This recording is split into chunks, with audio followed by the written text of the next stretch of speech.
Everyone, কেমন আছেন? আজকে আপনাদের সঙ্গে শেয়ার করছি, এই শ্রাবণ মাস পড়েছে। শ্রাবণ মাসে সোমবারগুলো আমরা অনেকেই করি। আমি মধ্যিখানে ছেড়ে দিয়েছিলাম, আবার এবছর কেন জানি না মনে হচ্ছে যে সোমবারগুলো করি। তো ওই জন্য আজকে যেটা করছি সেটা আপনাদের সঙ্গে শেয়ার করছি। প্রথমে ছোট 2 চামচ এরকম ছোট পলা, আমার 2 পলা তেল দিয়ে দিলাম। এদিকে আলু সেদ্ধ করে রেখেছি, জিরা আলু করব। সকালে যেমন সেদ্ধ ভাত খাবো, সেদ্ধ ভাত একটু মটর ডাল বেটে দিয়ে দেবো। তাতেই ওই বলে না ফেনা ভাত, কিংবা ওই হব্বিসির ভাত যেটা বলে, তো সেই রকম টাইপেরই একটু ঘি দিয়ে খাওয়া হয়ে যাবে। আর রাত্রিরের জন্য হালুয়া করলাম, আর এই একটু জিরা আলু করে রাখছি, রাত্রিটাও হয়ে যাবে, একদিনেরই ব্যাপার। গ্যাসটা জোরে করে দিলাম, তেলটা গরম হবে। দেখুন তেলটা গরম হয়ে গেছে, আঁচটা আবার বাড়িয়ে একটু কমিয়ে দিলাম, নাহলে ফোড়ন দেবো যেগুলো সেগুলো আবার পুড়ে যেতে পারে। জিরা আলু করছি, জিরা আলু শেয়ার করছি আপনাদের সঙ্গে। প্রথমে আমি একটু জিরে দিয়ে দিলাম, থাকছে জিরেগুলো, তার সঙ্গে 2টো কাঁচা লঙ্কা। আপনারা চাইলে এখানে শুকনো লঙ্কাও দিতে পারেন। আমি আগে শুকনো লঙ্কা দিয়েই করতাম, তারপরে শুকনো লঙ্কা যেহেতু খাই না ওই জন্য এখন কাঁচা লঙ্কা। এটা ফোড়নটা হয়ে গেলে ভালো গন্ধ যাচ্ছে কাঁচা লঙ্কার ফোড়নে, জিরে। এই যে আলুটা দেখুন ছোট ছোট করে কেটে নিলাম, পিস করে নিলাম, এগুলো এবার ঢেলে দেবো। আলুটা না একটু হাফ বয়েল করতে হবে, ফুল বয়েল করলে। আর আমি সবসময় জ্যোতি আলু খাই, আমি চন্দ্রমুখী খাই না। চন্দ্রমুখী এক তো মিষ্টি খেতে লাগে, তার উপর ভীষণভাবে গলে যায় একেবারে। এইসব জিরা আলু ফালু তখন করা যায় না, 5 ফোড়ন আলু, জিরা আলু তখন করা যায় না। এগুলো ভালো করে মিশিয়ে নেব। খুব ইজি রান্না। এটাও আমি দিল্লিতে থাকতাম যখন, তখন শিখেছি। তখন প্রচুর পুজো আচ্ছা করতাম, শ্রাবণ মাসটা পুরো শ্রাবণ মাসটাই করতাম, শুধু সোমবার বলে নয়। তারপরে এমন কিছু ঘটনা ঘটে, তাতে আমি পুজো আচ্ছা, সত্যি কথাই বলছি, সব ছেড়ে দিয়েছি। এটা একটু হবে, এই জায়গায় আমি একটু নন বেঙ্গলি যারা আমার বন্ধু ছিল তারা তো হলুদও খেত না, কিন্তু আমি ওই সময় বিশেষে করি, আগে খেতাম না এখন খাই। একটু হলুদ দিয়ে দিলাম,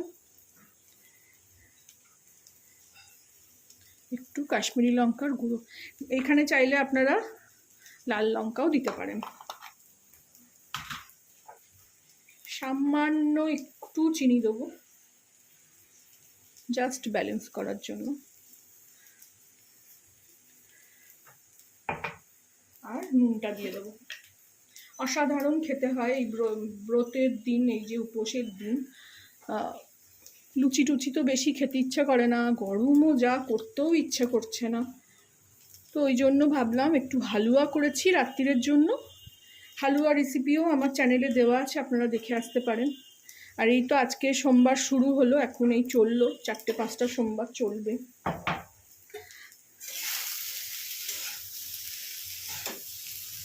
একটু তেলটা ভালো হয় দিলে বেশি, কিন্তু যেহেতু তেলও বেশি খাই না না, ওই জন্য দিই না সেরকমভাবে।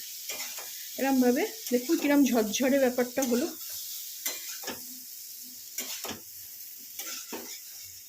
একটুখানি বাটি ধুয়ে জলটা রেখেছি, সেটা শুধু ওপর থেকে একটু ছড়িয়ে দেবো।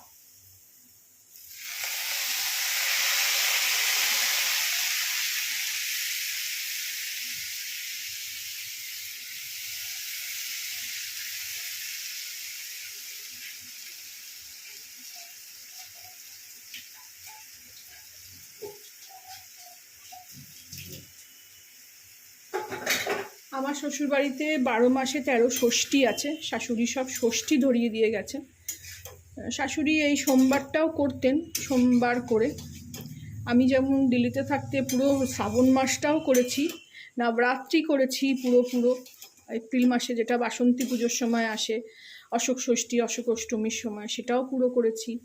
দুর্গা পুজোটা আমাদের তো সেইভাবে আমরা করি না, কারণ ওই অষ্টমী আর ষষ্ঠীটাই তখন পালন করেছি। কলকাতায় আসার পরও অনেক রকম পুজো করেছি, কিন্তু এখন আর সত্যি কথা শরীরও দেয় না, মনও ভালো থাকে না, ওয়েদারও এমন হয়ে গেছে কিছু করতে ইচ্ছা করে না। ষষ্ঠীগুলো করি, পালন করি, ছেলেমেয়েরা লুচি খেতে আলুর তরকারি খেতে ভালোবাসে বলে করি। এই দেখুন কত তাড়াতাড়ি এটা রেডি হয়ে গেল।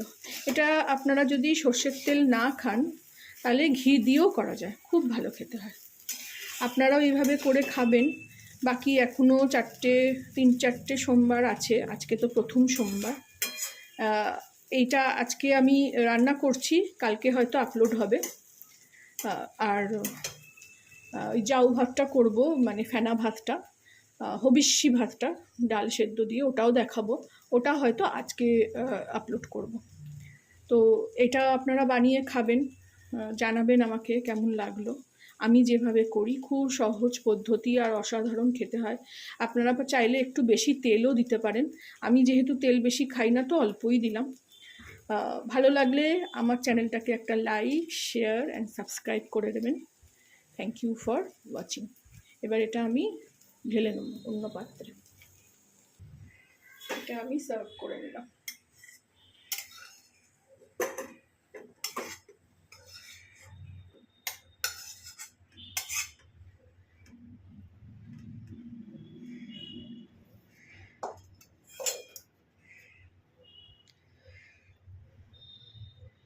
Thank you for watching.